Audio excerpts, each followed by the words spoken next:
No. 76, by Alexander Hamilton. The same view continued in relation to the appointment of the officers of the government. The president is to nominate, and by and with the advice and consent of the Senate, to appoint ambassadors, other public ministers and consuls, judges of the Supreme Court, and all other officers of the United States, whose appointments are not otherwise provided for in the Constitution, but the Congress may by law vest the appointment of such inferior officers as they think proper, in the President alone, or in the courts of law, or in the heads of departments. The President shall have power to fill up all vacancies which may happen during the recess of the Senate, by granting commissions which shall expire at the end of their next session. It has been observed in a former paper that the true test of a good government is its aptitude and tendency to produce a good administration. If the justness of this observation be admitted, the mode of appointing the officers of the United States contained in the foregoing clauses must, when examined, be allowed to be entitled to particular commendation.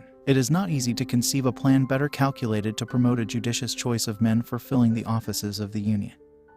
And it will not need proof that on this point must essentially depend the character of its administration. It will be agreed on all hands that the power of appointment, in ordinary cases, can be properly modified only in one of three ways. It ought either to be vested in a single man, or in a select assembly of a moderate number, or in a single man with the concurrence of such an assembly. The exercise of it by the people at large will be readily admitted to be impracticable, since waiving every other consideration, it would leave them little time to do anything else. When, therefore, mention is made in the subsequent reasonings of an assembly or body of men, what is said must be understood to relate to a select body or assembly of the description already given. The people collectively, from their number and from their dispersed situation, cannot be regulated in their movements by that systematic spirit of cabal and intrigue, which will be urged as the chief objections to reposing the power in question in a body of men. Those who have themselves reflected upon the subject,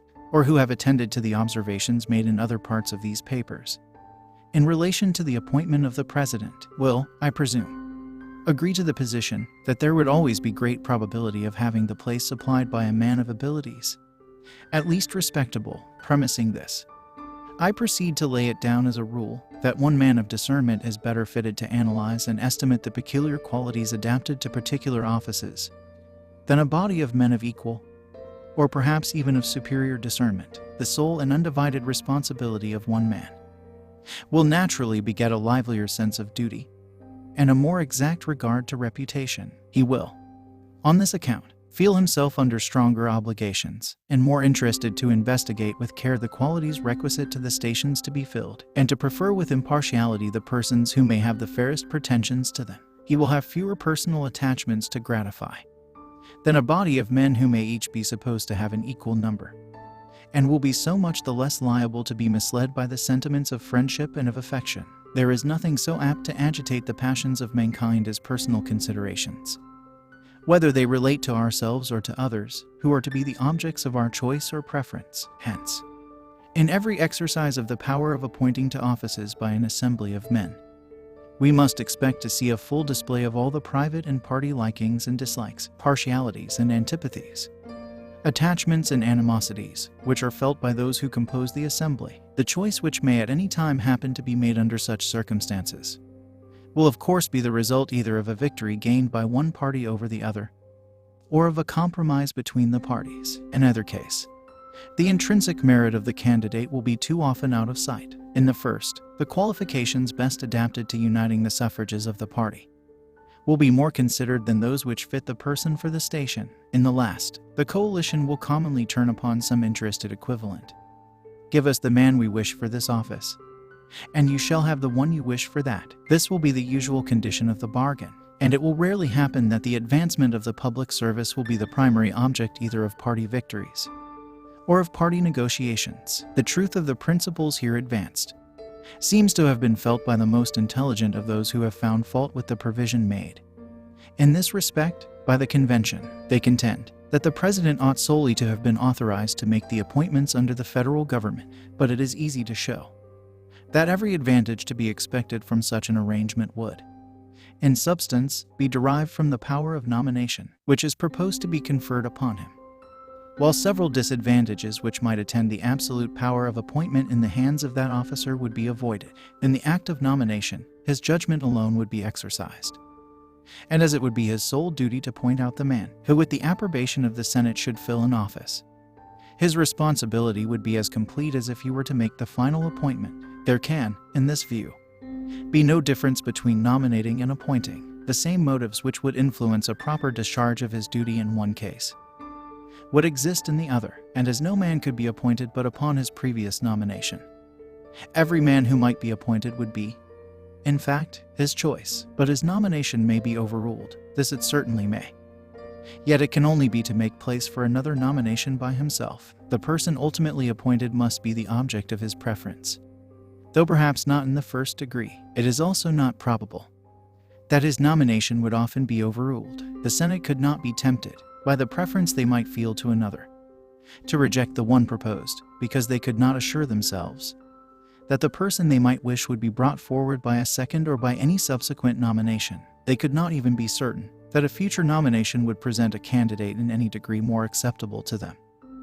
And as their dissent might cast a kind of stigma upon the individual rejected, and might have the appearance of a reflection upon the judgment of the chief magistrate, it is not likely that their sanction would often be refused, where there are not special and strong reasons for the refusal. To what purpose then require the cooperation of the Senate? I answer that the necessity of their concurrence would have a powerful, though in general a silent operation. It would be an excellent check upon a spirit of favoritism in the President, and would tend greatly to prevent the appointment of unfit characters from state prejudice, from family connection, from personal attachment, or from a view to popularity. In addition to this, it would be an efficacious source of stability in the administration. It will readily be comprehended that a man who had himself the sole disposition of offices would be governed much more by his private inclinations and interests than when he was bound to submit the propriety of his choice to the discussion and determination of a different and independent body,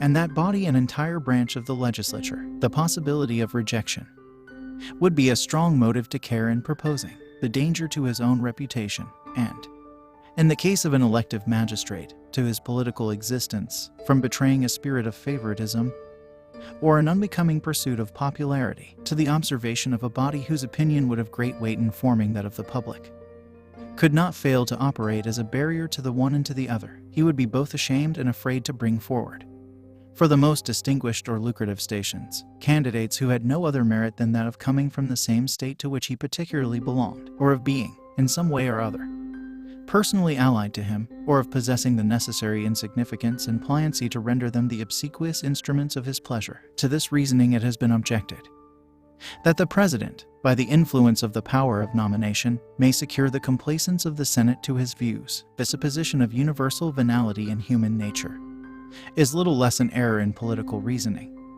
than that of universal rectitude. The institution of delegated power implies that there is a portion of virtue and honor among mankind, which may be a reasonable foundation of confidence, and experience justifies the theory. It has been found to exist in the most corrupt periods of the most corrupt governments. The venality of the British House of Commons has been long a topic of accusation against that body, in the country to which they belong, as well as in this, and it cannot be doubted that the charge is, to a considerable extent, well-founded. But it is as little to be doubted that there is always a large proportion of the body which consists of independent and public-spirited men who have an influential weight in the councils of the nation. Hence it is that the sense of that body is often seen to control the inclinations of the monarch, both with regard to men and to measures, though it might therefore be allowable to suppose that the executive might occasionally influence some individuals in the Senate.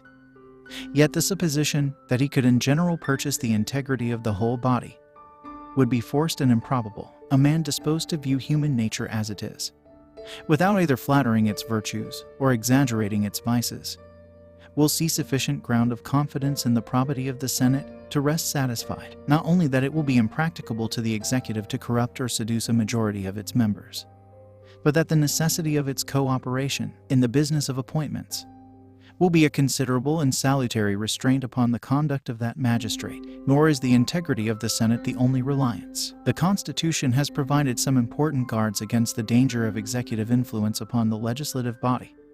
It declares that no senator or representative shall, during the time for which he was elected, be appointed to any civil office under the United States, which shall have been created, or the emoluments whereof shall have been increased during such time.